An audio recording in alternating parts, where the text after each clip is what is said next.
Kalau kita telusuri, akhirnya sebenarnya semua ini mulai dari hati sih. Dari hati nurani orang yang tidak condong ke Kristus. Tetapi ke arah yang berbeda. Meskipun bermula mungkin dulu adalah orang Kristen. Siapa tahu, tapi tidak Kristen di dalam hatinya. Manusia itu bisa berubah jalur kalau dia tidak berakar.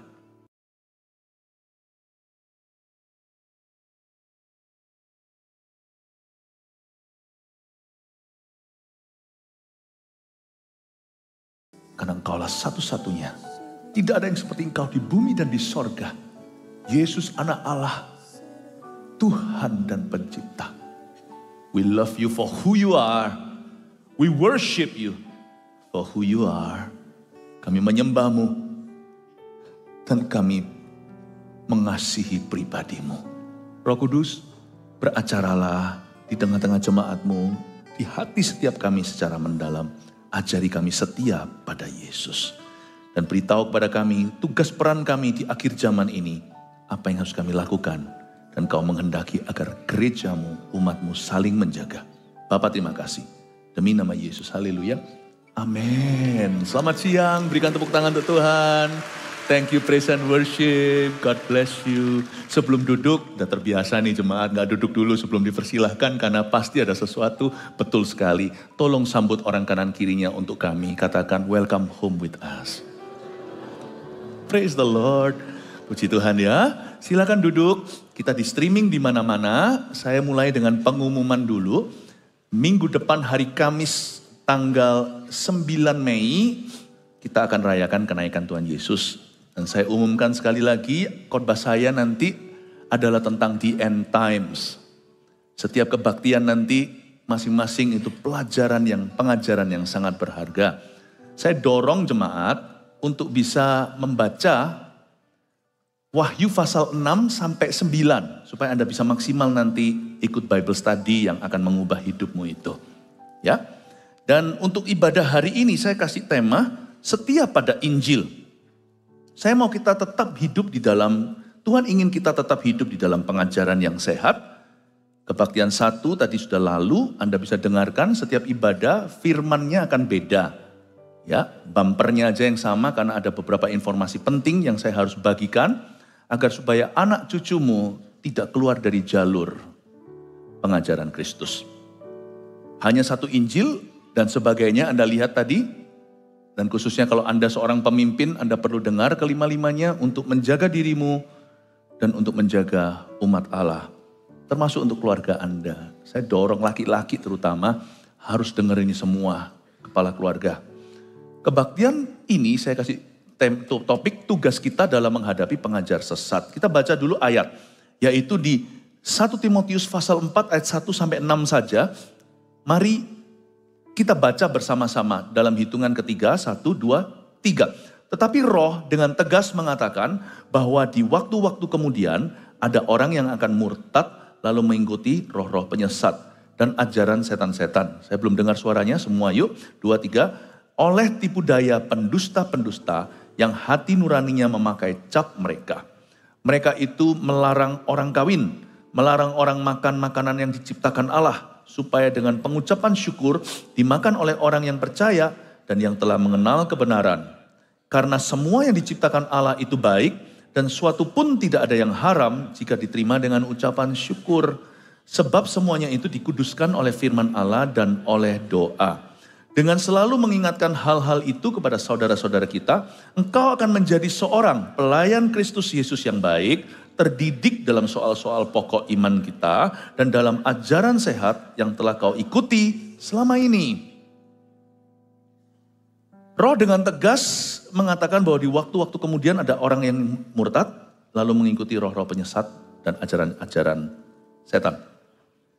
Saya ingin sekali menekankan bahwa angin akhir zaman itu semakin hari akan semakin buruk, bertiup melawan arus Yesus Kristus. Karena itu saya telah memilih beberapa pengajaran-pengajaran yang seperti Kristen tapi bukan. Kita nggak akan ikut tren apa yang di luar sana karena penggembalaan itu tuntunan. Berarti untuk saya khotbah setiap minggu atau siapa yang berkhotbah di sini itu dituntun Roh Kudus dan sudah diseleksi. Dan penting sekali hari ini sebagai gembala sidang, saya bertanggung jawab pada Gembala Agung untuk menjaga doktrin iman Anda. Orang Kristen tidak boleh hanya fokus pada kebutuhannya. Orang begini paling gampang disesatkan. Karena dia nggak pernah kenal Tuhan, nggak pernah berakar. Semua adalah tentang needs, semua adalah tentang kepentingannya. Sedangkan setan tahu bagaimana menyesatkan. Hati-hati kalau kita ini selamat karena percaya, bukan karena perbuatan, kita juga bisa nggak selamat karena salah percaya. Ya, Tuhan itu mengasihi domba-dombanya, makanya saya memutuskan hari ini untuk melindungi Anda dengan pengajaran yang baik, dengan pengajaran yang benar. Lalu saya pilih ada beberapa pengajaran-pengajaran di luar sana tadi yang mirip banget dengan kekristenan, tapi bukan. Nanti Anda bisa foto-foto aja ya di depan sini. Ada beberapa yang saya sudah pilih. Yang pertama adalah Jehovah's Witnesses atau yang dikenal dengan saksi Yehova. Banyak orang gak ngerti ini.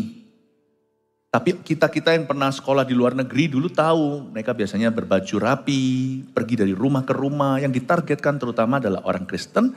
Dan orang Kristen yang lugu, yang tidak tahu akan mengira bahwa itu Kristen denominasinya beda. Tetapi sebenarnya bukan. Karena kepercayaan Jehovah's Witness sebagai berikut. Saya sudah pilih inti-intinya aja. Ini bukan seminar soalnya. Yang padat dan singkat. Jadi Anda langsung tahu perbedaan menyolok antara ini dan kekristenan. Supaya jangan Anda ikut-ikutan. Saksi Yehova percaya bahwa Yehuwa adalah satu-satunya Allah atau Jehovah God. Lalu ini yang jadi masalah buat kita. Yesus adalah ciptaannya yang pertama dan tertinggi. Saksi Yehova percaya bahwa Yesus bukan pencipta. Dia adalah ciptaan Allah Yehova. Ciptaan Allah yang paling sulung. Penghulu malaikat. Jadi boleh dikatakan kakaknya Mikael. Tapi dia sendiri bukan ilahi. Jadi ini mirip-mirip, tipis-tipis, tapi kalau Anda lihat ke akarnya, beda. Lalu selain itu, bagi mereka Roh Kudus itu nggak ada. Roh Kudus hanyalah energi kreatif Allah di dunia atau tenaga.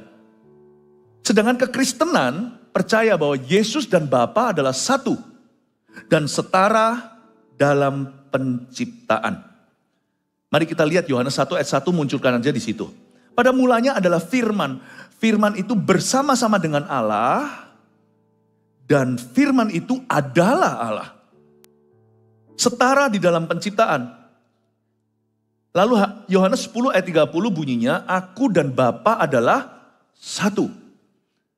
Sedangkan Allah dan kita itu ciptaannya beda. Tapi Yesus itu pada hakikatnya, by nature, the same. Makanya Tuhan Yesus kan mau dirajam di awal-awal pelayanannya. Sebab dia berkata begini, sebelum Abraham ada, aku ada. Dia mengaku dirinya Alfa dan Omega. Waktu orang-orang lagi kritik dia, kami tahu siapa kamu kan dari Nazaret ya kan? Papamu itu loh tukang kayu. Mereka mengabaikan cerita bahwa Yesus lahir dari seorang perawan, dari seorang gadis namanya Maria. Mereka merasa kamu rabi lah, kamu guru, kamu nabi, tapi kamu bukan ilahi.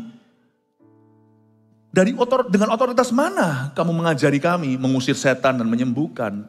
Lalu Yesus cuma jawabnya singkat. Dalam bahasa Ibraninya, itu mereka ngerti itu orang-orang Yahudi. Kita aja bahasa asing, kita gak paham itu. Dia berkata, before Abraham, I am. Dia tidak berkata I was. Kalau yang ngerti bahasa Inggris, past tense atau kata lampau. Dia berkata I am. Akulah yang kekal hidup selama-lamanya sampai selama-lamanya. Umurmu baru sacap kata mereka. Langsung mau dirajam. Tapi belum waktunya. Aku dan Bapa adalah satu. Allah Tritunggal kita tidak akan pernah mengerti. Tapi sampai di sorga nanti kita akan paham. Tetapi yang pasti setiap orang Kristen yang sudah lahir baru, pasti melalui baptisan dalam nama Bapa, Putra, dan Roh Kudus. Di dalam nama Yesus Kristus. Jangan coba to make sense. Karena kita mencoba untuk menyelidiki Allah, kita akan gagal total. Tapi kalau kita hanya mengenalnya dan terima dengan iman, luar biasa keselamatan. Selain itu, saksi Yehova percaya Roh Kudus itu hanya energi kan? Sedangkan kekristenan percaya bahwa Roh Kudus adalah Allah. Efesus 4 ayat 30 sangat jelas sekali. Dan janganlah kamu mendukakan Roh Kudus Allah yang telah memeteraikan kamu menjelang hari penyelamatan. Bahasa Inggrisnya, do not grieve God the Holy Spirit. Roh Kudus Allah. Roh Kudus bukan tenaga. Dia seorang pribadi dan dia sama ilahi, Allah Bapa, Putra, dan Roh Kudus. Roh Suci adalah Allah Tritunggal. Jangan kau dukakan. Yohanes 14 ayat 26 bunyinya, tetapi penghibur, yaitu Roh Kudus yang akan diutus oleh Bapa dalam namaku. Dialah yang akan mengajarkan segala sesuatu kepadamu dan akan mengingatkan kamu akan semua yang telah kukatakan kepadamu. Jadi Roh Kudus itu mengajar dan mengingatkan. He's a person. Lukas 12 ayat 10, setiap orang yang mengatakan sesuatu melawan anak manusia, ia akan diampuni. Tapi barang siapa menghujat Roh Kudus, ia tidak akan diampuni. Sudah jelas kan? Bahwa dia adalah Allah.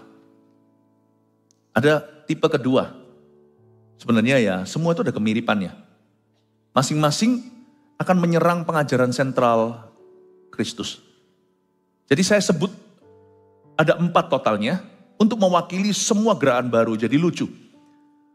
Yang namanya pengajaran-pengajaran yang mirip Kristen tapi bukan, itu sudah ada dari abad ke-1, abad pertama gereja mula-mula.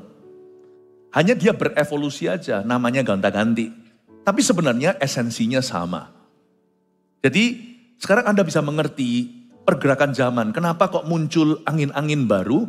Kita nggak usah kejar satu-satu seperti anjing mengejar ekornya. Kita tidak mengikuti tren dunia. Kita di dalam gereja itu seperti rumah tangga, seperti keluarga besar, ada papa mama. Apa yang kita bicarakan itu adalah untuk pertumbuhan rumah tangga kita. Jadi kita tidak mengikuti. Dunia yang mengikuti kita. Dan saya merasa Kairos time, waktu ilahi telah tiba. Saya sebagai gembala sidang, ya, bertanggung jawab pada gembala agung untuk memberimu fondasi atau menguatkan struktur.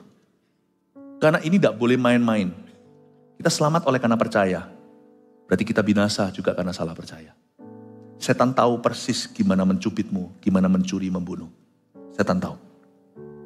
Karena itu penting sekali orang Kristen, anak Tuhan, apalagi yang sudah bergereja bertahun-tahun, harus bertumbuh dalam pengenalan yang benar. Dan pengenalan itu harus dimulai juga dengan pengetahuan yang betul.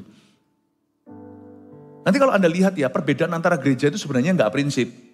Jikalau perbedaan antara satu gereja dan satu denominasi dengan yang lainnya, jikalau itu berurusan dengan misalnya, apakah baptisan Roh Kudus itu selalu dengan tanda bahasa roh, itu nggak akan pengaruh keselamatan. Tapi senggol Kristus sebagai Tuhan, nah itulah keselamatan. Karena karunia itu fungsional. Kalau nggak mau ya nggak apa-apa. Misalnya ada orang yang percaya bahwa baptisan Roh Kudus itu diberikan saat orang lahir baru, udah inklusif tuh. Tapi ada yang percaya itu sebagai second blessing atau berkat kedua. Yaitu itu. Bukan berarti kalau orang dapat bahasa roh baru punya Roh Kudus. Waktu kita percaya Yesus kita punya Roh Kudus. Roh Kudus masuk dalam hati kita. Kalau nggak gitu kita nggak mungkin bisa ngomong Yesus adalah Tuhan. Nggak mungkin kita bisa pengakuan iman dengan segenap hati lagi. Tetapi ada berkat kedua. Itu seperti baptisan kuasa untuk kita berdoa dan menjadi saksi untuk mengalami yang namanya spirit-led life. Hidup yang sungguh-sungguh peka dituntun oleh Roh Allah. Gereja kita percaya bahwa that is a second blessing to us. Kalau kita ketemu gereja yang gak percaya itu, it's okay, shake hand. Gak apa-apa. Gak apa-apa. Karena gak pengaruh ke keselamatan. Tidak membuat satu gereja itu menjadi bidat atau menjadi sesat. Tidak. Disayangkan jikalau untuk urusan karunia, senjata, gereja angkat senjata terhadap lawannya, tetap terhadap sesamanya. Itu namanya civil war atau perang saudara. Nggak usah sih menurut saya. Nggak usah. Tapi kalau Yesus Kristus fondasi atau batu penjuru ini ditendang, nah itu sudah beda. Itu sudah bicara tentang salvation. Itu sudah bicara tentang Christian. Kristen pada core atau pada intinya, itu adalah Jesus Christ as Lord. Yesus Kristus adalah Tuhan. Dan setan tahu bagaimana mencuri iman keselamatan. Di dalam hati yang tidak berakar, atau di dalam hati yang seperti aspal. Atau di dalam hati yang masih setengah-setengah, masih ada semak belukar yang akan mencekik iman keselamatan, masih punya pikiran ganda tentang Kristus. Roh dengan tegas mengatakan bahwa di akhir zaman banyak yang demikian. Yang kedua, saya jelaskan tentang Mormonism atau yang dikenal dengan gereja Mormon. Saya ambil satu aja, cuman satu aja langsung tahu perbedaannya langit dan bumi dengan kita. Sudah seperti kiri kanan tidak ketemuan. Alkitab bagi mereka tidak lengkap dan tidak final. Tetapi terjemahan Joseph Smith, pendiri Mormon yang dianggap sebagai Nabi Mormon adalah ilham yang benar. Sedangkan bagi kekristenan, bagi kita percaya bahwa Alkitab adalah kitab suci yang diilhami oleh Roh Kudus dan sudah final di kitab Wahyu. 2 Timotius 3:16 bunyinya, segala tulisan yang diilhamkan Allah memang bermanfaat untuk mengajar, untuk menyatakan kesalahan, untuk memperbaiki kelakuan, dan untuk mendidik orang dalam kebenaran. Bagi kita, Alkitab ini final. This is the word of God. Inilah firman yang diilhami. Sedangkan buku-buku Kristen yang lainnya itu hanya suplemen belaka. Termasuk buku-buku yang kita tulis dan sekarang dirilis di Pustaka Raja Wali itu hanya tambahan. Kalau Anda terpencil di sebuah pulau misalnya, untuk waktu puluhan tahun kemudian, Anda hanya boleh bawa satu buku, buang buku-buku yang lain. Bawa Alkitab yang isinya 66 kitab. Kejadian sampai Wahyu ini sudah final. Inilah ilham. Yang lainnya itu hanyalah buku yang berfungsi sebagai vitamin rohani. Tapi inilah esensi firman. Nah itu membuat perbedaan. Karena bagi gereja Mormon, Alkitab itu bukan the book. Tapi one of the books. Salah satu buku. Mesti hati-hati. Wahyu 22 ayat 18-19 bunyinya, aku bersaksi kepada setiap orang yang mendengar perkataan-perkataan nubuat dari kitab ini. Jika seorang menambahkan sesuatu kepada perkataan-perkataan ini, maka Allah akan menambahkan kepadanya malapetaka-malapetaka yang tertulis di dalam kitab ini. Dan jikalau seorang mengurangkan sesuatu dari perkataan-perkataan dari kitab nubuat ini, maka Allah akan mengambil bagiannya dari pohon kehidupan dan dari kota kudus seperti yang tertulis di dalam kitab ini. Memang ayat ini bukan bicara tentang semua kitab, tapi penutupan kitab, yaitu kitab Wahyu. Alkitab Kristen bukan yang paling banyak. Ya. Ada juga kitab-kitab lain yang tidak dimasukkan di dalam kanonikal Alkitabnya Kristiani. Misalnya kitab Henok dan sebagainya. Bagaimana kita bisa pasti apakah Alkitab yang 66 buku ini Kejadian sampai Wahyu yang diilhami atau Alkitab dengan tambahan beberapa kitab-kitab yang lain? Udah yang Kristen pegang keyakinannya. Saya punya cara simple untuk menjawab kepada diri saya sendiri. Kejadian sampai Wahyu 66 totalnya, 39 perjanjian lama, 27 kitab perjanjian baru aja saya belum bisa kuasai, saya gak perlu ekstra. Kejadian sampai Wahyu aja saya belum taat betul, masa saya mau nambah? Hai orang Kristen, hai umat Tuhan, setialah dengan 66 kitab. Kitab Kejadian, Keluaran, Imamat, Bilangan, Ulangan, Matius, Markus, Lukas, Yohanes. Dan kalau saya baca Alkitab itu, kenapa saya percaya itu firman Tuhan? Karena Alkitab ini terbentang waktu ratusan tahun, jikalau bukan ribuan dan juga puluhan tahun. Ada penulis satu dengan yang lainnya, 66 kitab. Ada satu penulis menulis beberapa kitab.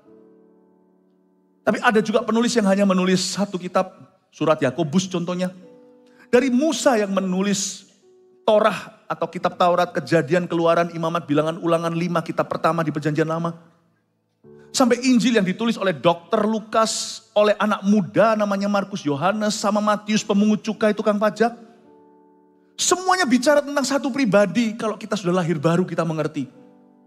Yesus dan tidak tabrakan satu dengan yang lainnya. Lain cerita kalau Yesus menulis autobiografi atau biografinya sendiri. Semua bernubuat tentang Yesus. Alkitab ini diilhami. Saya sendiri seorang penulis. Waktu saya tulis buku, itu satu bisa clash dengan yang lainnya, itu perlu editor terus. Ini gak ada editornya, hanya Roh Kudus. Setiap zaman, semua orang menulis tentang Kristus. Saya sih gak mau 70-an kitab. 66. Find for me, find by me. Cintai firman ini. This is the book. Kata Alkitab itu namanya Alkitab. Itu artinya sang buku. Cintai. Bagi Mormon ini tidak final. Dan itu dimulai dengan sesuatu. Dimulai dengan keraguan dan kebimbangan. Lalu muncullah ini. Memang seolah-olah dari kekristenan. Tapi sebenarnya bukan. Jikalau mereka dengan kita sudah one atau satu dari dulu. Nggak mungkin akhirnya bercabang hati dan punya doktrin sendiri. Mereka percaya gitu. Kita percaya begini. Sekarang saya tambahkan. Satu lagi yang kurang familiar di Indonesia. Tetapi kita tetap perlu berjaga-jaga. Khotbah saya ini bukan sifatnya mengoreksi saja, tetapi juga mengantisipasi. Karena jemaat ini bagi saya, bagi kami adalah seperti keluarga sendiri. Seperti sebagaimana kami juga menerapkan dalam keluarga, kami ajari anak-anak kami untuk sungguh-sungguh dengan Tuhan dan tinggal dalam pengajaran. Saya juga berharap tidak ada satupun di antara kita yang akan disesatkan di kemudian hari. Satu lagi namanya Christian Science atau Kristen Ilmu Pengetahuan. Ini Tom Cruise bagian dari gereja ini. Ya. Mereka percaya bahwa Roh Kudus itu bukan pribadi. Bukan pribadi Allah apalagi. Melainkan ilmu pengetahuan ilahi saja atau divine science. Dan mereka juga yakin sorga dan neraka itu enggak ada. Itu hanya the states of mind. Itu hanya ada di benak manusia. Itu dicipta di dalam pikiran kita. Dan dosa serta penyakit itu ilusi belaka. Sedangkan kekristenan percaya, ini yang kita percaya bahwa Roh Kudus adalah pribadi ketiga Allah. Ketiga Allah Tritunggal yang diutus kepada gerejanya, kepada umatnya. Yohanes 16 ayat 7 bunyinya, namun benar yang kukatakan ini kepadamu adalah lebih berguna bagi kamu jika aku pergi, kata Yesus. Sebab jikalau aku enggak pergi, penghibur itu tidak akan datang kepadamu. Tapi jikalau aku pergi, aku akan mengutus dia kepadamu. Dan kita juga percaya bahwa dosa, kutuk, sorga dan neraka itu semuanya ada, real dan nyata.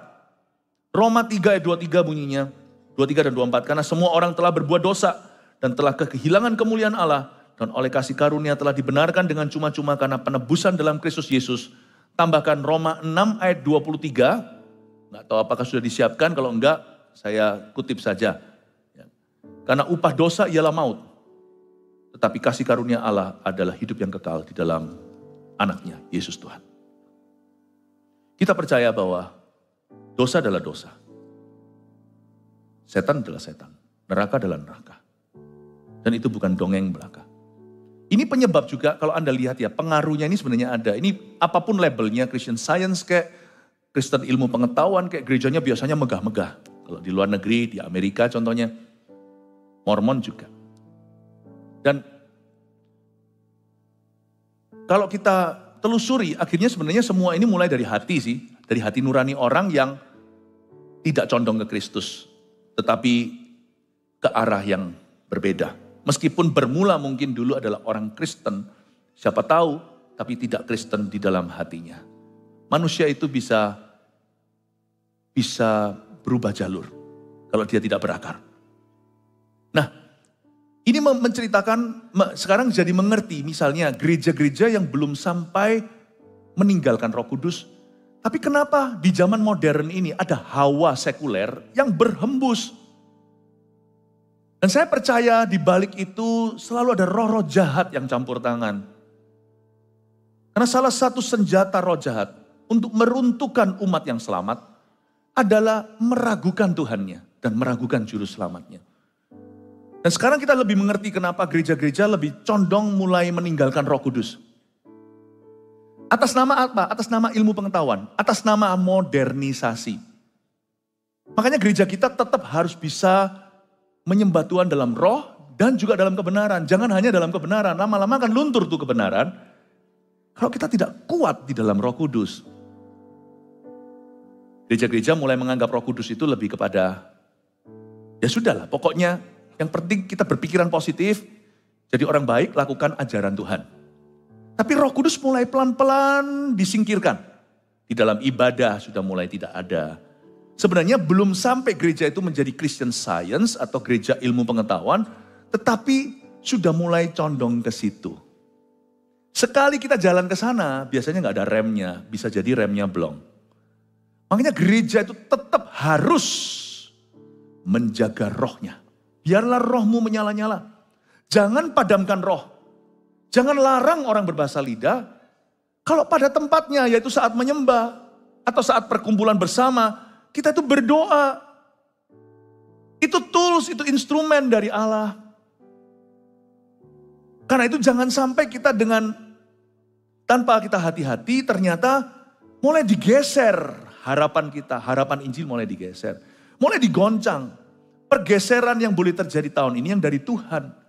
Bukan yang dirancang oleh setan. Tahun lalu kan saya sudah pernah nubuatkan. Di akhir tahun 31 Desember. Anda yang datang masih ingat enggak? Saya bilang ada 3 hal ini jangan digeser di dalam alam roh. Yang satu kesembuhan ilahi. Yang kedua bahasa roh. Yang ketiga persembahan persepuluhan. Sebab nanti tahun depan, waktu itu tahun 2023, old and new, waktu kita tutup tahun, saya berkata tahun depan ini akan diserang gila-gilaan. Anda yang ingat? Dan sekarang memang terjadi. Sekarang itu zaman edan, di mana yang diserang itu bukan lagi kebenaran-kebenaran minor. Tapi yang diserang itu kebenaran-kebenaran mayor. Yang utama, gak tanggung-tanggung, Yesus yang digunjang-ganjingkan. Dan perbincangan itu kalau di luar agama Kristen ya pahamlah. Karena beda keyakinan. Tetapi di dalam kalangan Kristen itu terjadi. Itu salah satu tanda akhir zaman. Ya, yang digoncang itu hal-hal yang penting sekali. Seperti bahkan Alkitab pun diserang. Satu lagi ya. Yaitu liberal atau universal Christianity. Atau Kristen liberal. Yang ini luas dan lebar. Ini gak bisa sebut apa dan apa karena di dalamnya jatuh semua ke dalam kategori ini. Christian liberal atau liberal Christianity itu begini, kira-kira begini ya. Pemahaman Kristen tidak boleh sempit lah guys. Tapi harus berkembang mengikuti zaman. Dan itu kalau diteruskan juga gak ada batasnya. Bahkan nanti kita sudah mulai, bukan nanti sekarang mulai terdengar gereja yang menerima LGBTQ sebagai gaya hidup yang berbeda. Bukan sebagai dosa. Dengan alasan, Tuhan tidak akan menghakimi, Tuhan itu maha kasih. I understand. But in the wrong spirit, you're proclaiming God's love. Dalam roh yang salah, kita memproklamasikan kasih Allah. Kasih Tuhan itu tidak murah. Kasih Tuhan itu tidak lemah. Kasih Tuhanlah yang membuat dia digantung di kayu salib. Kasih Bapa lah. Yang membuat beliau mengutus putranya mati dengan begitunya untuk dosa. Love is not weak. Love says wrong as wrong. Right as right. Forgiven as forgiven. Kasihlah yang membuat kita berani berkata salah adalah salah. Benar di atas benar. Salah di atas salah. Liberal universal Christianity ini akan membuat blur semua perbatasan-perbatasan itu. Sehingga tidak perlu lagi pakai visa untuk keluar masuk ke Kristenan. Alkitab mengajarkan kebaikan. Ini adalah kepercayaan Kristen universal. Tetapi bukan otoritas kebenaran. The Bible is good. Tapi bukan authority. Dan tidak diilhami. Dan bahkan Alkitab itu ada kesalahannya loh. Nah itu sebenarnya adalah pemikiran liberal. Itu sudah ada dari abad pertama gereja. Sudah ada dari the first century. The early church. Itu sudah ada zaman dulu. Malah ada juga yang lain-lainnya seperti Gnosticism. Itu ngeroh banget. Ngeroh sekali. Itu sudah ada dari zaman dulu. Jadi Rasul Paulus dan Rasul-Rasul. Rasul Petrus, Yohanes ada menyebut di dalam suratnya. Bahkan surat Yakobus, Bapak Yakobus, saudara Yesus yang akhirnya menjadi gembala sidang di Yerusalem, gereja pertama. Dia menghadapi berbagai macam pengajaran sesat. Jadi kita tahu bahwa ini nothing new. Sedangkan kekristenan, bedanya dengan Kristen liberal di sini. Pemberitaan tentang salib adalah satu-satunya berita keselamatan. 1 Korintus pasal 1 ayat 18, sebab pemberitaan tentang salib memang adalah kebodohan bagi mereka yang akan binasa. Tapi bagi kita yang diselamatkan, pemberitaan itu adalah kekuatan Allah. Jadi pemberitaan salib itu memang kebodohan bagi orang yang tidak percaya. Galatia 5 ayat 11, Paulus mengeluh. Dia berkata gini, dan lagi aku ini. Saudara-saudara, jika aku masih memberitakan sunat, atau apa yang bisa diterima oleh zaman, mengapakah aku masih dianiaya juga? Sebab kalau demikian salib bukan batu sandungan lagi. Paulus berkata, aku memberitakan Injil tanpa kompromi, sekalipun aku mengasihi orang Yahudi sebagai orang Yahudi, aku mengasihi orang Yunani sebagai orang Yunani. Aku mencintai mereka, bahkan aku mau loh dipisahkan dari Kristus. Demi Israel, agar Israel jangan binasa. Jangan pertanyakan kasihku. Namun demikian, aku memberitakan salib. Bukan sesuatu yang religious and good idea atau ide yang bagus. Bukan sesuatu yang religius. Aku memberitakan kebenaran, the truth, nothing but the truth. Hanya kebenaran saja. Dan oleh karena itu aku dianiaya. Karena di zaman itu lebih bisa diterima kalau kita itu bisa liberal atau lebih terbuka. Udahlah ikuti zaman. Waktu itu orang-orang Yahudi percaya dengan hukum sunat. Pokoknya gak disunat secara lahiriah, kamu gak akan masuk surga. Paulus memberitahu tidak betul bahwa hanya satu jalan, yaitu melalui Yesus saja. Orang Yahudi ngamuk, orang Yunani ngamuk. Kalau gitu berarti, kalau kamu bilang Yesus satunya jalan, semua teman-temanku ini di Athena, semua binasa dong. Semua filosofi, filsafat itu, filosofer semua. Sedangkan yang Yahudi berkata nggak bisa, hanya sunat. Kamu melawan Musa. Paulus berkata, no, I'm preaching the gospel. Aku memberitakan Injil. Aku punya keyakinan yang kokoh. Dia pergi ke kota metropolitan, New Yorknya zaman itu. Dia memberitakan Injil, lalu dia ngomong gini di Roma 1 ayat 16. I am convinced of the gospel, I'm not ashamed of the gospel. Paulus ini cendekiawan. Aku tidak malu memberitakan Injil, karena Injil adalah kekuatan Allah untuk menyelamatkan. Karena dia tidak kompromi. Dia dianiaya kanan kiri. Aniaya dari kemah Yahudi dan dari kemah Yunani. Dan dari kemah Romawi. Orang-orang di Roma banyak Kristen liberal. Terbukalah semuanya. Yang namanya multiculture atau multibudaya. Jadi sudah gak ada bedanya. Gak apa-apalah. Semua jalan menuju ke Roma itu pepatah zaman itu. Itu munculnya di zaman Paulus. Hari-hari itu semua orang tahu ada banyak jalan lah ke Roma, gak harus melalui satu. Sehingga Yesus menjadi bukan Yesus lagi. Tapi orang masih mengaku percaya Yesus. Nah ini bahaya.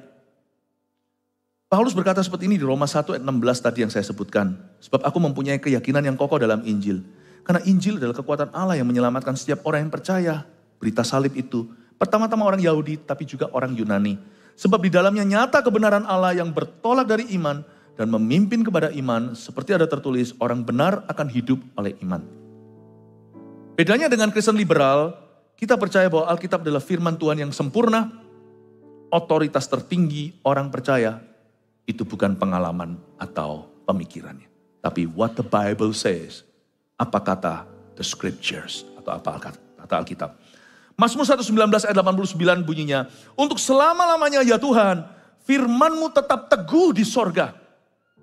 Ada satu buku, meskipun yang nulis jari jemari manusia, para nabi, dan manusia dari berbagai profesi seperti Amos, ya kitab yang jarang dibahas di Perjanjian Lama. Dia seorang petani, saudara. Sebagian lagi ditulis nelayan, ada juga cendekiawan seperti Paulus. Tapi semua firman ini sekalipun ditulis oleh jari manusia, tapi diilhami oleh Roh Allah. Jadi sampai selama-lamanya firman-Mu tetap teguh di sorga. Matius 24 ayat 35, langit dan bumi akan berlalu, tapi perkataanku tidak akan berlalu. Kejadian sampai Wahyu. Yesus adalah Tuhan dan satu-satunya jalan ke sorga, itu yang kita yakini, yang membuat kita beda dengan Kristen liberal. Yesus hanya satu-satunya jalan. Kata Yesus kepadanya, Yohanes 14, akulah jalan dan kebenaran dan hidup. Tidak ada seorang pun yang datang kepada Bapa kalau tidak melalui aku. Kisah para Rasul 4 ayat 12 bunyinya, dan keselamatan tidak ada di dalam siapapun juga selain di dalam Dia. Sebab di bawah kolong langit ini tidak ada nama lain yang diberikan kepada manusia yang olehnya kita dapat diselamatkan. Yesus adalah Tuhan. Jesus is Lord. Yang membuat Kristen beda, bukan hanya kita percaya Dia sebagai juru selamat, apalagi hanya nabi atau guru. He has become our Lord. Ketuhanan Yesus Kristus itu hanya satu. Hanya ada satu jalan. Dan itu yang membuat Kristen lahir baru. Itu yang membuat kita itu Kristiani. Because Jesus is Lord. Yesuslah Tuhan. Dan dia satu-satunya jalan. Menurut saya, kalau Yesus bukan satu-satunya jalan, namun demikian ia mati di kayu salib, dia adalah orang yang paling konyol kematiannya. Kalau misalnya Anda harus cangkok ginjal, lalu ambil ginjal anakmu, atau sebaliknya anaknya yang gagal ginjal, cangkok ginjal papa atau mamanya. Lalu setelah itu dokter berkata ternyata ada jalan lain sih, sudah terlanjur cangkok nih. Ada jalan lain sih. Ternyata lewat obat secara oral aja bisa. Marah nggak Anda sama dokternya? Anda akan berkata dokter ini jahat, malpraktek atau bodoh sekalian. Kok nggak ngomong dari depan? Apalagi kalau sampai orang tuamu meninggal ganti ginjalmu. Ternyata ada jalan lain. Lewat salep yang dioles dengan kebaikan bisa. Bukankah konyol dan kematian itu sia-sia? Anda tidak akan bisa memaafkan dirimu. Dan orang tua Anda yang sudah meninggal itu berkata, oh ternyata ada jalan lain lah, ngapain aku mati? Kalau memang ada jalan lain, Yesus tidak usah matilah. Turunnya aja begitu susah di palungan. Kalau memang dia bukan satu-satunya jalan. Ini yang membuat kita adalah Kristen. Dan yang lain ini, yang barusan saya sebutkan liberal itu bukan. Karena kita percaya Yesus adalah jalan. Siapa yang percaya Yesus adalah jalan keselamatan, kebenaran dan hidup? Berikan tepuk tangan untuk Tuhan. Haleluya. Singkat ya, simple ya. Sekarang saya coba untuk menjelaskan ayat per ayat. Sekarang kita baca lagi. Setiap ayat saya akan jabarkan. Di dalam 1 Timotius pasal 4 yang kita baca tadi, ayat 1 sampai 6, di dalam Alkitab kita, Lembaga Alkitab Indonesia, tertuliskan tugas Timotius dalam menghadapi pengajar sesat. Ya, penterjemah Alkitab ke bahasa kita membubuhkan tambahan judul. Itu tidak diilhami, itu hanya supaya kita tahu putusnya di mana setiap perikop firman. Tugas Timotius dalam menghadapi pengajar sesat, sebuah rangkuman. Saya hari ini jadikan topik judul itu. Tugas kita dalam menghadapi pengajar sesat. Ayat 1 mulai dulu. Tetapi roh kudus dengan tegas. Jadi sudah jelas. Dia sangat lugas. Dia menegaskan bahwa di akhir zaman akan ada fenomena ini. Tapi jangan kira ini sesuatu yang baru. Ini sudah ada dari zaman dulu. Dan nanti ya lihat ya. 10 tahun kemudian masih ada lagi angin-angin baru dan trending. Dan dunia tidak akan pernah belajar, orang yang tidak sehat imannya akan kembali lagi tercemplung di sana. Tetapi roh dengan tegas mengatakan bahwa di waktu-waktu kemudian ada orang yang akan murtad lalu mengikuti roh-roh penyesat dan ajaran setan-setan. Coba katakan murtad lalu mengikuti roh penyesat. Coba katakan murtad lalu mengikuti roh penyesat. Begini, poin nomor 1 munculkan dulu. Nanti saya kasih 3 terakhirnya Anda bisa foto. Yang pertama dulu, seorang yang sesat. Ini ciri-cirinya. Biasanya murtad dulu hidupnya. Dari buahnya kita kenali pohonnya. Karena di Alkitab dikatakan roh dengan tegas mengatakan bahwa ada orang yang murtad dulu, lalu mengikuti roh-roh penyesat. Dia bukan mengikuti ajaran sesat, tapi roh penyesat. Kita tahu bahwa ada roh jahat. Sebenarnya termasuk orang-orang yang tersesat pun itu adalah victim dan korban. Nanti saya tunjukkan, makanya kita pun bisa jatuh korban. Dan anak cucu kita, makanya kita perlu punya urapan dan hidup dalam kebenaran. Karena awal mulanya seseorang tidak mengikuti ajaran. Tapi mengikuti roh dari ajaran tertentu. Karena kita tahu bahwa setan menargetkan Anda dan saya. Dan setan juga menargetkan anak cucu kita. Nggak lucu loh ya.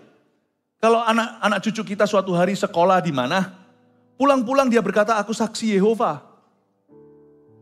Nggak apa-apa, nah itu hanya denominasinya beda. Hari ini Anda sudah ngerti, saya sudah ajari. Beda, bagi kita Yesus itu pencipta. Pada mulanya adalah firman, firman itu bersama dengan Allah, firman itu adalah Allah dan segala sesuatu dijadikan olehnya. Tidak ada sesuatu yang jadi yang tidak diciptakan melaluinya. Tapi kalau dia datang dan berkata, Mama, aku saksi Yehova. Aduh, buat apa kita kerja sukses? Kalau anak kita salah percaya, dan pada akhirnya tidak ketemu Yesus. Karena Yesus yang dia percayai, bukan Yesus yang Alkitab ajarkan. Buat apa kita memperoleh seluruh dunia? Nyawa seorang yang berharga binasa. Jaga. Karena bagi mereka Yesus adalah penghulu malaikat. Yesus itu adalah kakaknya Mikael dalam ciptaan. Yang pertama-tama diciptakan oleh Yehuwa. Lalu setelah itu ada Lucifer segala sejajar. Tapi dia lebih pangkat kan. Sesium kakak sesepuh. Not to us. Yesus bagi kita adalah the creator. Allah pencipta. Itu beda. Hati-hati dengan roh sesat. Seorang yang sesat biasanya murtad dulu hidupnya. Karena orang yang rohaninya kuat akan susah jadi sesat. Orang yang pengenalan akan Tuhannya benar susah digoyangkan. Saya juga heran kok seperti Galatia 1 yang saya baca di Kebaktian 1. Kok cepat sekali kalian, kata Paulus, cepat sekali kalian merangkul Injil lain selain yang pernah aku beritakan. Itu karena banyak orang Kristen ke gereja hanya mikirkan tentang kebutuhannya. Gua dapat apa dari Tuhan?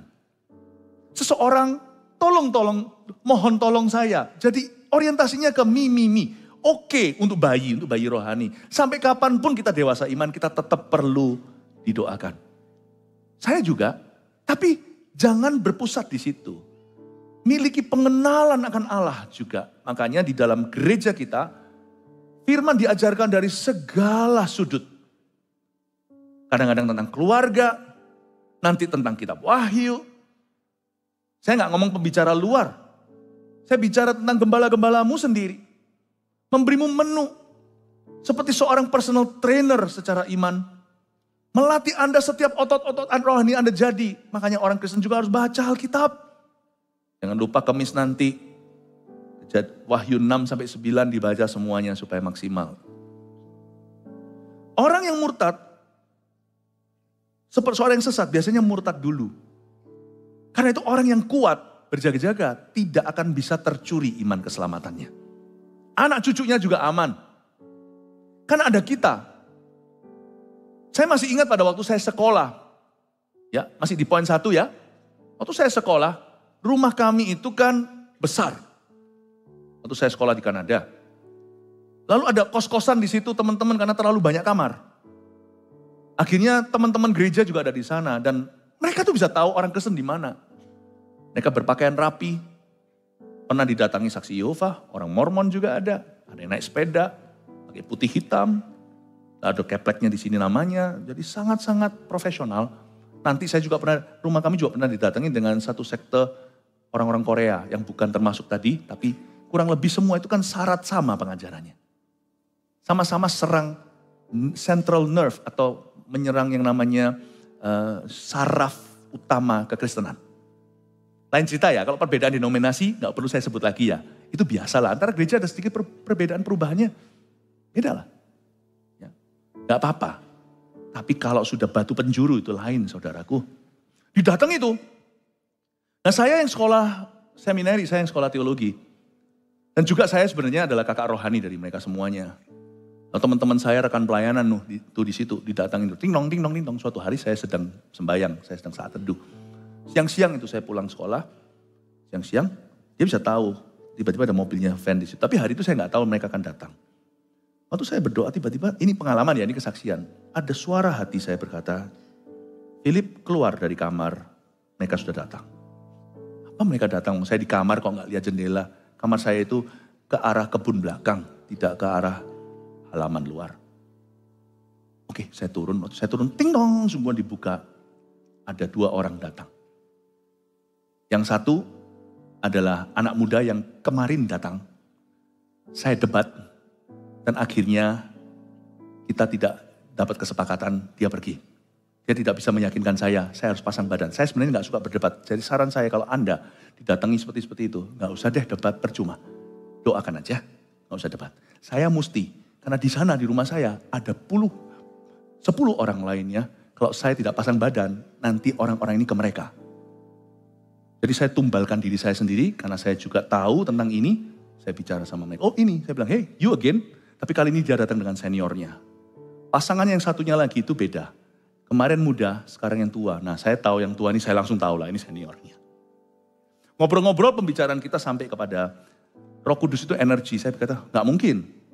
Saya bilang, saya nggak mau debat di medan perang mereka. Saya mau debat juga. Kalau ini percaya, kalau lawan doktrin dengan doktrin percuma lah. Menangkan perdebatan so what. Saya pernah sebelum itu, bulan sebelumnya itu orang Korea, dia kalah debat sama saya. Akhirnya dia berkata, sekarang Anda yakin sekarang Anda tahu kan bahwa keyakinan Anda salah? Iya. Itu orang Korea. Terus saya bilang sama dia, sekarang kamu tahu kan Yesus yang ku sampaikan ini benar? Iya. Maukah Anda hari ini menjadi orang Kristen? Tidak. Percuma menang debat. Percuma. Hari itu saya memutuskan untuk tidak menang debat. Karena yang muda itu udah kalah kemarin bawa seniornya. Datang di hadapan saya di pintu saya. Untungnya tidak ada orang di rumah, saya sendirian. Saya berkata, oke. Energi bukan pribadi, energi pribadi. Saya lakukan ini. Jangan dicontoh ya, itu hikmat sesaat. Nanti kalau ditiru juga lain kuasanya. Karena saya berdoa. Kalau saya berkata, oke, Anda seniornya kan? Yes. Saya bilang, oke, Anda lihat ya sekarang ya. Saya nggak akan tumbang tangan, saya nggak akan pegang dia. Saya akan minta satu pribadi itu untuk muncul di antara Anda dan saya. Mari kita lihat apa yang terjadi dengan juniormu. Tarik, tahu nggak juniornya? Pergi. Oh, nggak usah. Karena kalau kita doa, mungkin dia akan menangis, mungkin dia dijamah, bahkan mungkin dia rebah. Who knows? Only God knows. Saya berkata, kalau kamu merasa Roh Kudus adalah energi, nggak mungkin. Barusan tadi saya tahu kamu datang. Roh Kudus yang beritahu saya keluar, mereka sudah tiba. Nggak mungkin, dia bukan tenaga, dia pribadi. Dan saya barusan aja sebelum kamu kesini, berapa menit lalu saya bersekutu dengannya. Yang senior lihat saya dengan mengerutkan dahinya, berkata, ini orang gak logis atau apa. Saya bilang, oke gini aja kita buktikan. Wah, saya ngomong gitu setelah itu hampir menyesal. Let's see what happens to your junior. When I call upon the Holy Spirit in Jesus' name. Let's see what happens, okay? You better catch him behind him. Setelah dia gak mau pergi, saya berkata, Tuhan, aku ya takut .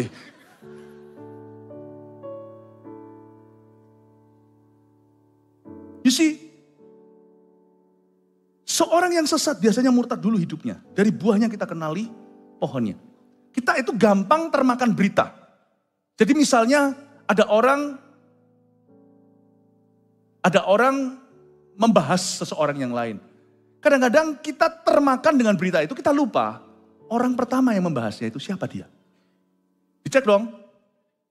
Pasti ada yang gak beres. Tapi memang ya gak bisa apa-apa. Kalau memang salah ya perlu diekspos. Tapi dalam hal ini jeruk makan jeruk. Salah sebut salah. Maling teriak maling. Kalau memang yang diteriaki itu memang maling ya memang salah ya. Harus tetap harus kita beritahu. Kalau yang diteriaki itu maling ya tetap maling, tetap harus ditangkap. Tapi jangan sampai orang yang gebuki maling itu tidak ditangkap pula. Kan kerap kali terjadi, maling ayam contohnya, sepeda motor, lalu satu kampung keluar gebukin dia. Maling itu salah, yang gebukin itu lolos. Asik hari ini aku latihan tinju, gak ada urusannya sama dia, memang harus tangkap. Tangkap sih tangkap, kenapa digebuki sampai babak belur, gak diserahkan ke yang wewenang. Kadang-kadang kita termakan dengan itu, kita gagal fokus bahwa ada pula yang lebih salah. Makanya jangan salah, makanya kita harus bijaksana. Tapi jangan mudah di zaman hoax ini, forward dan sebagainya.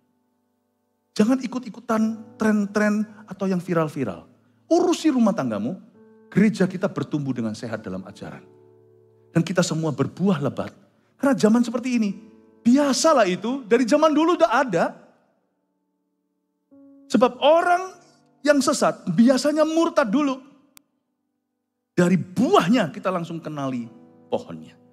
Ayat 2, oleh tipu daya pendusta-pendusta yang hati nuraninya memakai cap mereka. Mereka itu melarang orang kawin, melarang orang makan makanan yang diciptakan Allah, supaya dengan pengucapan syukur dimakan oleh orang yang percaya dan yang telah mengenal kebenaran. Ayat 2. Katakan hati nuraninya memakai cap mereka. Coba katakan hati nuraninya memakai cap mereka. Yang kedua, yang saya pelajari tentang pengajaran-pengajaran yang miring adalah bahwa pengajaran sesat itu sebenarnya bersifat roh. Yes, yang memikat hati nurani yang sudah syarat dengan dosa. Sekali lagi hati-hati dengan suam-suam kuku. Biasanya domba yang lemah yang kena. Lemah atau enggak tidak tergantung berapa umur usia kekristenanmu. Tetapi keseriusanmu dengan Tuhan Yesus dan pengajarannya. Niat hatimu untuk bertumbuh. Pengajaran sesat itu sifatnya hati nurani memakai cap mereka. Pengajaran sesat itu bersifat roh. Kenapa dia sangat memikat? Karena itu spirit. Karena itu spirit. Lalu memikat hati nurani yang memang sudah syarat dengan dosa. Saya punya seorang teman di sekolah teologi ya. Ya, saya nggak pernah cerita ini sama sekali dan saya juga nggak perlu sebut nama. Toh Anda nggak kenal dan dia juga bukan orang Indonesia, orang Barat. Dahulu dia adalah seorang siswa seminari yang mau jadi hamba Tuhan, mau menggembalakan jemaat. Tapi terakhir sudah menjadi saksi Yehova. Waktu saya masih kuliah. Tapi saya sudah melihat tanda, harusnya saya ngerti, cuman saya kurang peka, gitu-gitu kurang pengalaman waktu itu. Teman saya itu hatinya kepahitan. Dia sebenarnya itu tidak tertarik dengan doktrin, tapi hatinya sudah syarat. Hati nuraninya itu udah salah, tinggal kena cap mereka, udah gitu aja. Lalu suatu hari didatangi, kena lah dia. Kenapa 10 orang makan di depot itu, 9 gak apa-apa, 1 sakit perut. Food poisoning lagi, harus diinfus. Karena yang lainnya menter kali. Lagi kuat tuh antibody, tapi yang satu lagi lemah, kena lah dia. Diare, muntah. Teman saya ini harusnya saya tahu, aduh saya tuh nyesel-nyesel loh. Kenapa saya gak rangkul dia? Saya gak bisa melihat ini. Saya gak bisa melihat syarat bahaya. Dia itu sudah mulai kepahitan. Orang yang ngeluh. Padahal dia masih percaya Kristus dan dia mau jadi hamba Tuhan. Waduh. Tapi orangnya itu gimana ya? Kepahitan. Dan mulailah dia berdebat dengan profesor. Yang ngajar ini, itu. Lama-lama dia keseleo. Datanglah salah satu daripada orang tamu yang gak diundang itu. Kena lah dia. Gampang gitu aja kena. Jadi Bapak Ibu Saudara, kalau hidupmu tidak sehat, di zaman ini yang hawanya syarat, hati-hati sesat. Tentang sosial media juga, sosial media itu hambamu bukan Tuhanmu. Dan sosial media bukanlah sumber kebenaran. Pakailah itu untuk kebaikan, bukan pakai untuk curhat.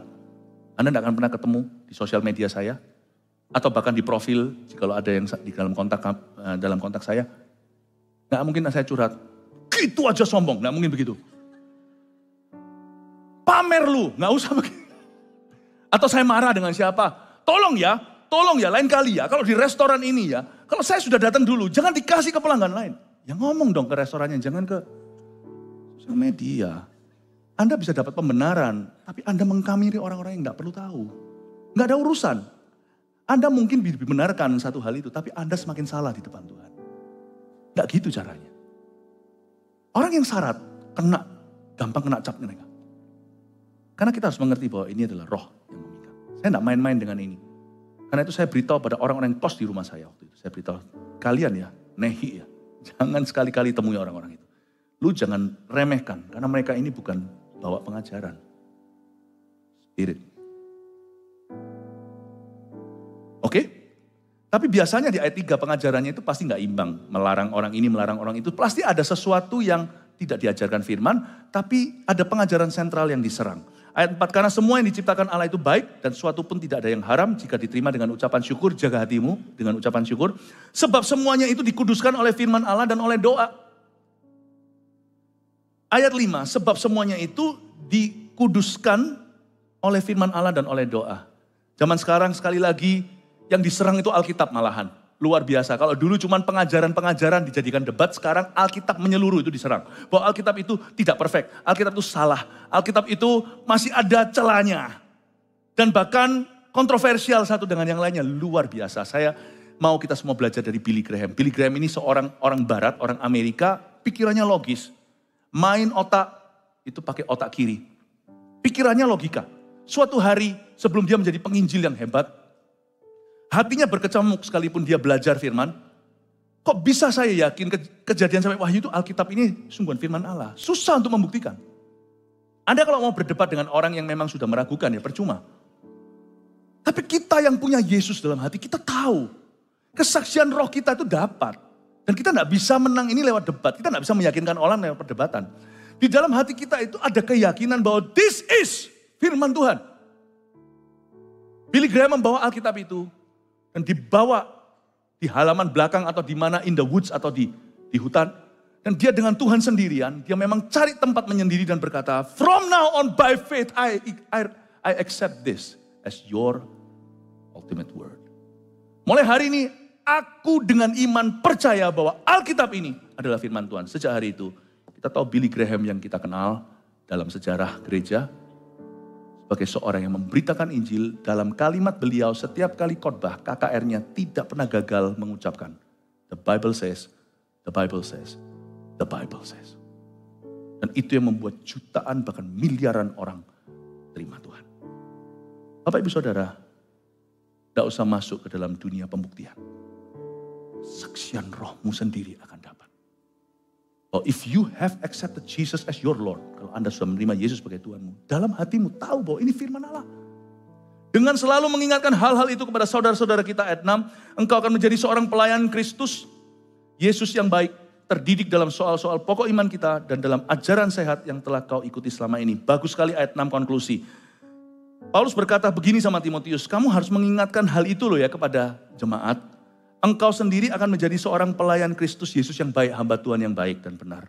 Terdidik dalam soal-soal pokok iman. Dan dalam ajaran sehat yang kau ikuti selama ini. 3, tulislah di sini. Ini adalah pesan Tuhan untuk kita semuanya. Untuk selalu hidup dalam roh dan ajaran yang sehat. Lalu ingatkan saudara-saudara seiman. Ya, 1, 2, 3 difoto dulu.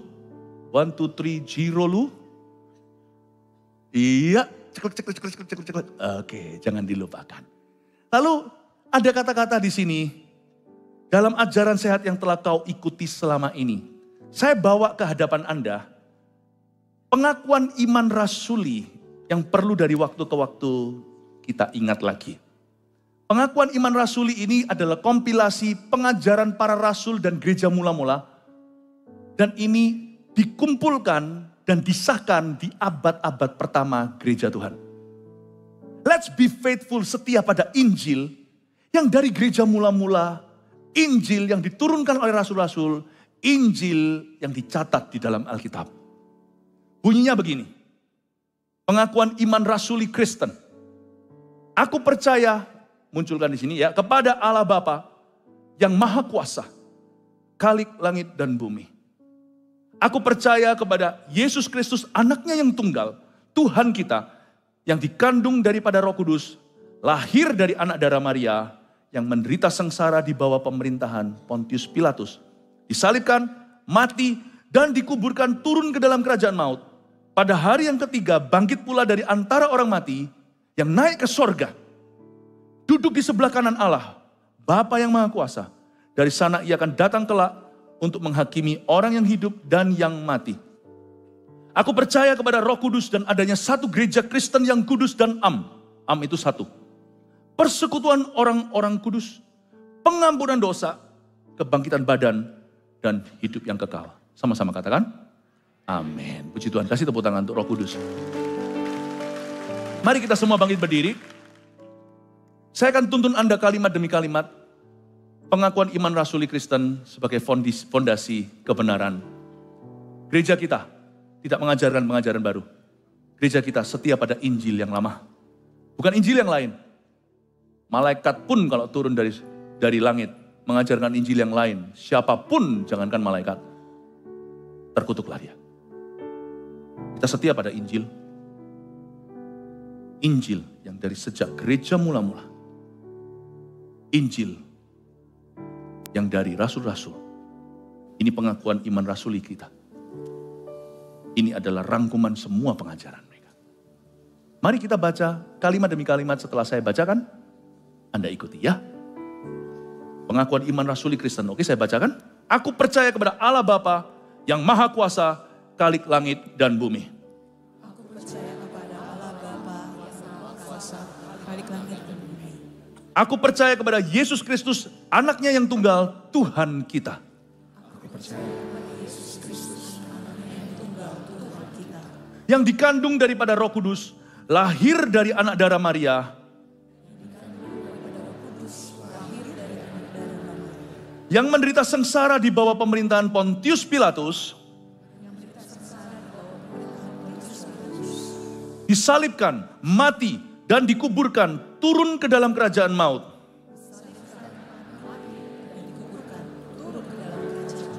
Pada hari yang ketiga, bangkit pula dari antara orang mati, yang naik ke sorga, duduk di sebelah kanan Allah Bapa yang Maha Kuasa.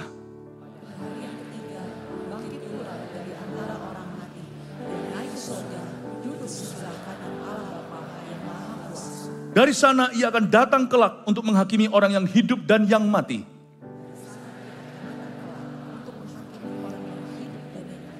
Aku percaya kepada Roh Kudus dan adanya satu gereja Kristen yang kudus dan am. Persekutuan orang-orang kudus, pengampunan dosa, kebangkitan badan, dan hidup yang kekal. Sama-sama katakan, amin. Berikan tepuk tangan untuk Tuhan Yesus, batu penjuru gereja ini. Haleluya. Satu lagi, persembahan persepuluhan. Memasuki dunia asumsi banyak orang yang hendak mengacaukan iman yang baik dari orang-orang Kristen yang ada. Hati mereka yang suka memberi, yang punya disiplin yang tinggi. Izinkan saya mengatakan simple aja. Persembahan persepuluhan adalah pengajaran firman Tuhan. Salah satunya ditulis di kitab Maleakhi. Jangan mau tertipu untuk fokus ke 10-nya, persennya. Oh my goodness. Orang-orang yang memberi lebih dari itu tidak pernah angkat bicara. Berdebat apalagi, jangan-jangan ujung-ujungnya adalah karena tidak rela memberi. Orang kalau sungguh-sungguh hatinya memberi, tidak akan mengeluh. Persembahan persepuluhan itu diajarkan di dalam firman Tuhan. Mau perjanjian baru atau perjanjian lama, tetap adalah firman Allah. Yesus datang ke dunia bukan untuk meniadakan hukum Taurat, tapi untuk menggenapinya. Saya dan keluarga saya mempraktekannya. Kami butuh itu. Kami mempraktekannya untuk mengingatkan kami bahwa Yesus yang memiliki 100% hidup kami ketika kami mengembalikan persepuluhan daripada income keluarga kami. Gembalamu itu pemberi. Asumsi orang kan macam-macam di sana, gak usah disebut lah. Apalah, pakai pendetanya. Come on lah ya. Ada uang palsu tidak tentu, semua uang palsu kan tetap ada uang asli. Saya fokus pada firman Tuhan. Untuk mengingatkan saya bahwa Tuhan yang memiliki 100% hidup kami. Dan sebagai cetusan iman kami bahwa Allah akan memelihara keluarga kami. Persembahan persepuluhan itu mengandung sebuah janji yang indah, perjanjian dengan Tuhan. Bukan sebagai iming-iming supaya orang memberi. It is my covenant with God, don't take that from me. Saya beritahu pada anak-anak kami, kalian jangan lupa ya. Sebab selama kalian masih rindu mengalami pemeliharaan Allah, berilah pada Tuhan kemuliaan namanya. Bawalah persembahan, masuk hadiratnya, sujud menyembah kepada Tuhan, berhiaskan kekudusan. Saya ngomong sama anak-anak kami, Vanessa, Jeremy, dan Warren. Sujud menyembah kepada Tuhan, berhiaskan kekudusan dan jubah pujian. Bapak, Ibu, Saudara, persembahan persepuluhan adalah untuk memenangkan jiwa-jiwa, membangun rumah-rumah Tuhan, memuridkan bangsa-bangsa, orang miskin dan orang kaya, Mengubah mentalitas dosa menjadi mentalitas Kristus. Bukan hanya memberi orang miskin makanan, tapi memberikan mentalitas yang baru. Termasuk Yayasan Mawar Syaroni Peduli di gereja ini. Yang bergerak di komunitas. Memberi makan kepada yang susah. Sekolah kepada mereka yang tidak bisa melanjutkan. Pada hamba-hamba Tuhan dari ekonomi lemah. MSP Peduli. Berjalan terus. What a beautiful thing. 39 proyek gereja ini berjalan tahun ini saja. 39. Kirim hamba-hamba Tuhan ke mancanegara dengan taburan kita. Amplopnya beda, satu adalah persembahan persepuluhan yang kita kembalikan. Ini sih, tapi persembahan sukarela yang kita berikan tiap minggu sebagai bagian dari penyembahan itu masuk semua di kas gereja untuk dukung misi. Bapak Ibu Saudara, saya tidak akan melemahkan stance dan pendirian kita. Paulus berkata, kalau saya masih mencoba mencari perkenanan manusia, aku bukan hamba Tuhan. Memberitakan persembahan persepuluhan secara kasar, jangan dilakukan. Tidak bijaksana, orang salah ngerti, yang tidak dewasa rohani kira, loh kok Yesus murahan. Tapi jangan takut orang bilang apa. Saya juga tidak akan melemahkan pendirian gereja, lalu berkata, nggak apa-apa lah. Jemaat nggak mau ngasih juga nggak apa-apa. Loh, kapan saya pernah beritakan di mimbar ini, jemaat gak mau terima Tuhan juga gak apa-apa. Meskipun terima Tuhan bukan paksaan, itu adalah kebenaran. Tugasku memberitakan terimalah Tuhan. Mesti ada, pasti ada di antara orang-orang yang datang yang gak mau terima Yesus. Terima Yesus itu bukan paksaan, tapi kebenaran. Persembahan persepuluhan juga bukan paksaan, but it's the truth. Itu adalah kebenaran. Saya tetap akan beritakan, this church, seperti gembalanya dan keluarga gembala, mempraktekkan persembahan persepuluhan. Beri glory untuk Tuhan Yesus. Terima kasih Yesus. Terima kasih untuk setiap hati yang melekat. Thank you Tuhan, Kau beri kami kesempatan untuk mengasihi-Mu dalam hidup ini. Dan untuk memberkati nama-Mu sekalipun Kau tidak butuh berkat-berkat dari kami. Kaulah sumber berkat itu. Thank you. Thank you for who you are. Terima kasih karena pribadimu. Terima kasih Yesus, Kau selamatkan kami. Kami mau setia pada Injil ya Tuhan sampai Tuhan datang. Biarkan hari ini kami pulang. Tuhan sekali lagi mengucapkan berkat lewat jemaat yang dikasih dan dipilih oleh Yesus. Mari angkat kedua tanganmu dan terimalah berkat dari Allah Bapamu yang maha baik. Dari Tuhan Yesus yang maha setia. Dan dari Allah Roh Kudus yang maha kuasa untuk melindungi, menjagamu bak biji matanya. Pulanglah membawa damai sejahtera.